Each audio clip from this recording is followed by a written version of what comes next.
Authenticity means you have a complete acceptance of yourself.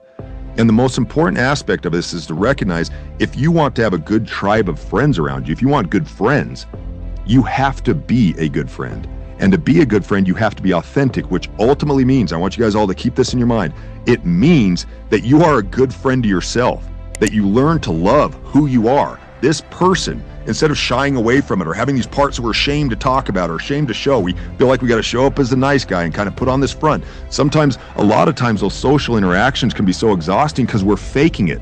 How many of you guys go into social interactions and you feel exhausted by them?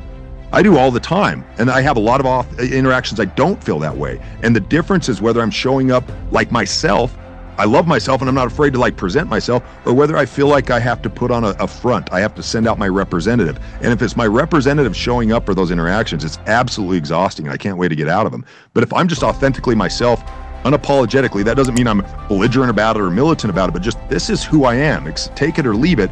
Guess what happens? Well, some people are going to leave it. Some people are going to be like, I don't like it. And that's totally fine. There's nothing wrong with that. But you're going to invite other people to be authentic with you.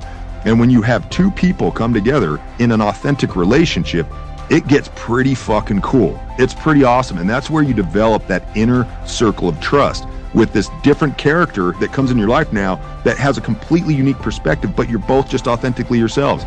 This is how we develop tribes. So the first most important thing to recognize is authenticity is the key for developing friendships. And it starts by us being authentic with ourselves, liking who we are, and going into social interactions, wherever they're at, whatever they look like, as ourselves.